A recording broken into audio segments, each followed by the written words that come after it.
Hi friends, welcome to another episode of Running with Alicia. I'm Alicia, a doubly certified run coach, here to teach you some things about running.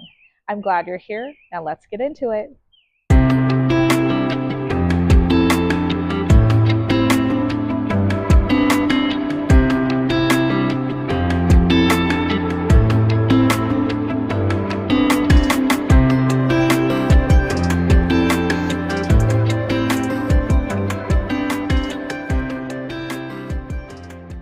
Hi friends, on today's episode we're going to talk about my tips for a first-time marathon.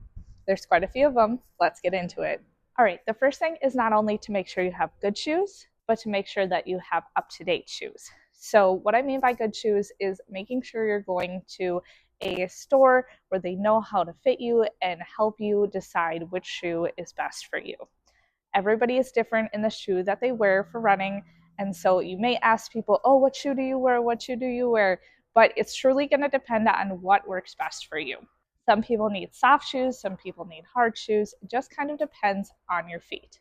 What I mean by having up-to-date shoes is those shoes only last for so long. So it depends on the shoe itself, but most shoes last between 200 and 300 running miles. Now that doesn't mean you can't get miles in after that, but those I would recommend as walking miles. So 200 to 300 running miles on the shoes. There are apps, you can write it down in a notebook what miles you've done, just so you know kind of roughly how many miles and when to get new shoes and retire those old ones into the walking shoes. The next tip is to make sure you follow a plan. So if that is a plan that you get online, one that you pay for, one that you get from a running coach, make sure you're following a plan.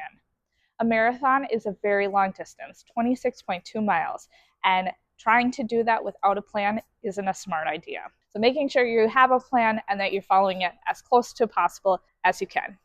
The next tip that I have is that strength training is your friend.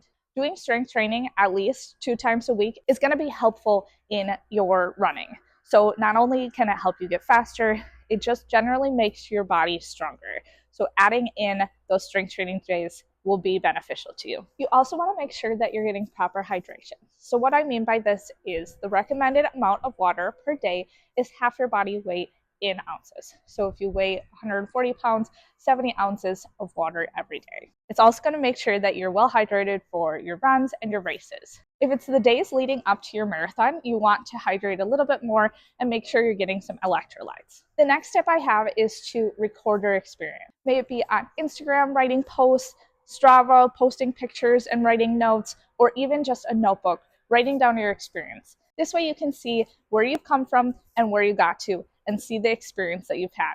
Especially if you do more than one marathon, this is fun to go back and see, okay, during my first marathon, this is what happened.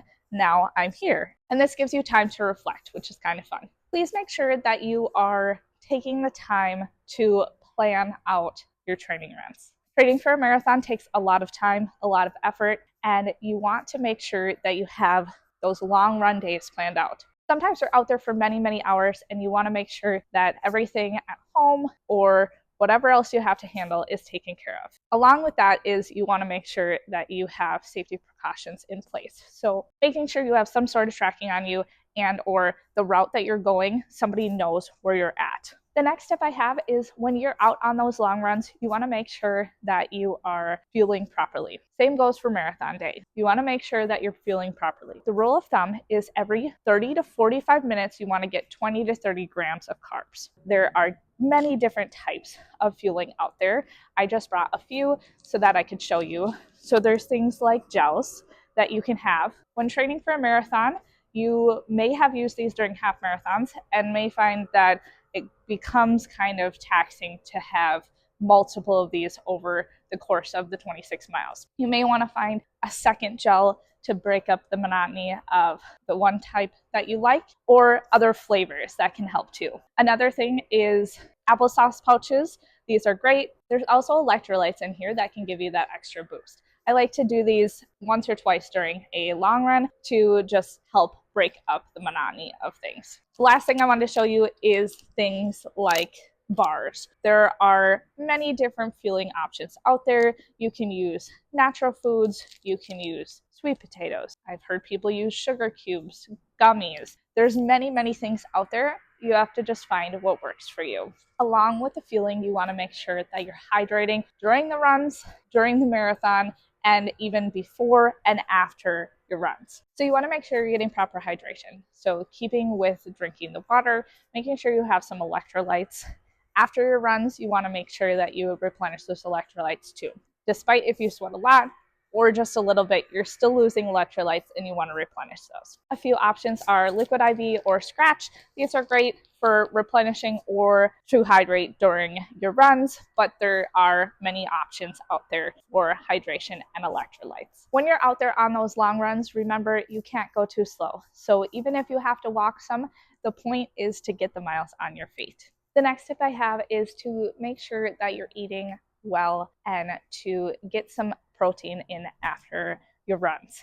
A lot of people will tell me, Alicia, I don't want to eat some meat after I run. There's many other ways to get protein. So I brought one option, which is edamame. These are dry roasted edamame. These will give you 14 grams of protein. There's also things like yogurt, cottage cheese, hard-boiled eggs, hummus, and protein shakes. These are all great options to get some protein in you after your runs, and especially after your marathon.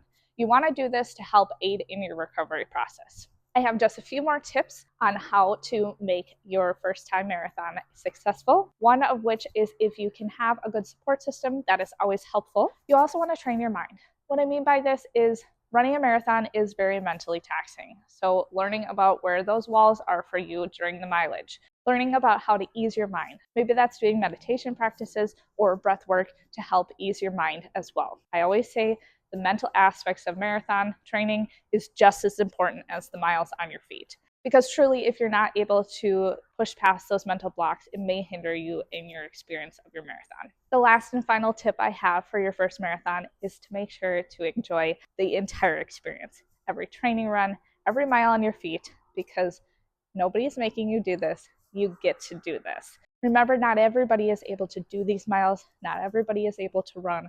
It is an experience. It's one to be grateful for. So remember, you get to do these miles. Be grateful for it. Enjoy the experience. I hope this helped you learn a few tips on what to do for your first marathon. If you like this video, please give it a thumbs up. Make sure to follow for more running content. I'll see you in the next one.